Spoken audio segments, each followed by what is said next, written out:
So I made another video where I show you how an agency will use pros.com to search for translators.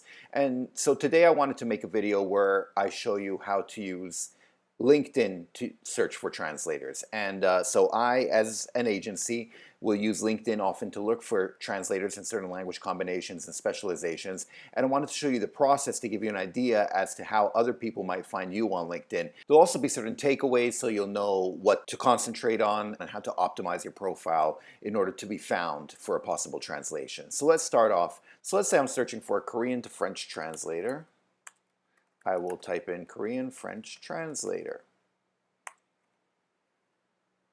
Now in terms of filters, I will click on people because obviously I want people to show up. There's one other filter that I will click on, and that's here. I'll click on the extra filters and scroll down. I will click on translation because people might have the languages written but they might not be translators. And these are the results I get. So takeaway number one is you should always write your language, and I mean spell out the entire language. A lot of people like to put the two-letter abbreviation, and so here they will put KO-FR translator. Well, then you won't pop up in the search when someone searches for Korean to French. Nobody searches for the two-letter abbreviation.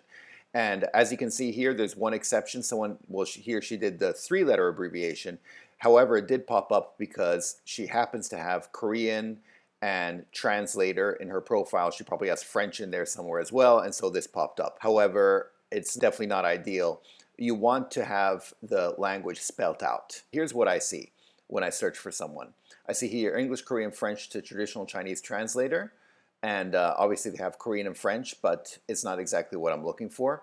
And the second one, as you can see, has certain languages but does not have Korean. Again, they probably have Korean in their profile, so scrolling down. The third one here, translation, localization, proofreading. She didn't put the language up top. And I usually just scroll down here. Now, if I go down a bit more, I see Korean to Spanish, literary translator. So again, she probably has French in there somewhere. But put your language combination up top, up front and center, because there's no reason not to. Here, unfortunately, maybe she does Korean to French as well, or maybe she does something else into Spanish, but we'll never know unless you click on her profile. And you want that stuff to pop up front and center, which means you want it right there under your name. Now, a couple of other points. Here you see the open to work. Maybe it's not that clear. I'll click on it to show you. Here, as you can see, LinkedIn has the option to have open to work. I have to admit it makes very little difference in my search. However, there's no reason not to have it. So if you want to add that open to work on your profile, if you're looking for work, there's no reason not to add it. But as you can see, when I'm searching through, it doesn't make that much difference to me. However, here, the thing is she put French and English translator review. But she has a name, Dating Kim, and she lives in Seoul. I'm guessing French and English translator, the Korean might be involved somewhere there. And in fact, here you see currently she's working as a French to Korean translator. So she is a French to Korean translator, but she didn't put it up front and center. So again, there I would recommend to put it up front there. Luckily, she happens to be doing this right now, and so it did pop up. But yeah, you do want it to show right away. Let's go into the next one. Freelance translator, Korean, Polish into French. So I put Korean, French translator. Let's say I'm looking for Korean to French translator, so that works. The Polish is there. That seems interesting. Quite frankly, I've never seen that combination before, but let's click on it. Here I can see that we know someone in common, Roland Palla right now. I know him. In fact, I've interviewed him on this channel. He's interviewed me on his. He has his own channel, The Interpretation Station. And so I might ask him if he actually knows her. Now, while you're on LinkedIn, you add people that you don't know personally as well. In fact, usually as a general rule, if a translator wants to add me, I'll add them back. But you never know. So that's something that I will check up on. The next thing I do is I scour through their profile. And so the takeaway here is always make sure your LinkedIn profile is updated and complete.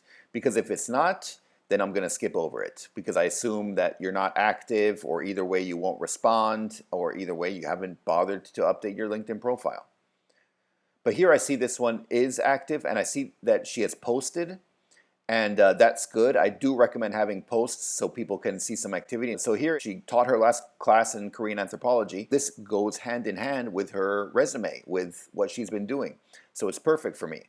In fact, I see here that she teaches a course, Anthropology of Korea, in the University of Paris, in the city of Paris. So this is perfect. So once again, the takeaways here are complete your profile and update with activities, posts, stuff like that, just so people can see what you've been up to lately and that you do access LinkedIn every now and then. Another thing I should add, you can see that she has her profile in 3 different languages, and that's good as well. I'm searching for Korean to French translator. You'll realize here in the search, none of these languages are English, but I'm searching in English.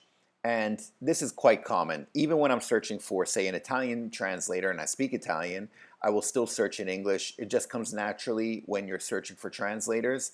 And so I think it's always good to have English as well as one of the languages. Even though it's not one of the languages she works in, she has her profile in English, and I think that's a good call. So let's say I think she's a good translator and I would like to work with her. I will shoot her a message. And in the message, I will say 3 things. First of all, well, I'll introduce myself and talk about the job that I have at hand. And then I will ask her, A, if she's available. And then if she's available, I will ask her, B, what her price is, and C, what the timeline is. Now, if I already have a deadline, I will let her know ahead of time. I'd hate when translation agencies, say, when can you do it by? By Friday? Oh, we need it by Wednesday. Well, then why didn't you tell me so? Anyway, so I will let her know the deadline ahead of time if I have one, or whatever information I have from the end client. And usually what I'll do is I'll scour through this list. I'll contact a couple people, 3, 4, depending on what I find. And I'll see who responds, and I'll take it from there. Now, other things that can help are also recommendations and references, and I see she doesn't have any here, which is too bad. But if I see under recommendations that someone's worked with them before, that also helps a lot. So I do recommend having recommendations. Yeah, and just briefly while I'm scouring, I see we're in a mutual group, which is pros.com. She obviously takes translation seriously, graduated with a PhD in Korean studies, been translating from Korean into French, any type of text, novel, webtoon, subtitle since 2016. And so all of this works in her favor. I would say, in fact, the only thing that doesn't work in her favor is the lack of recommendation. This gives you an idea more or less as to what I look for. And hopefully you can find it helpful when you're setting up your profile on LinkedIn.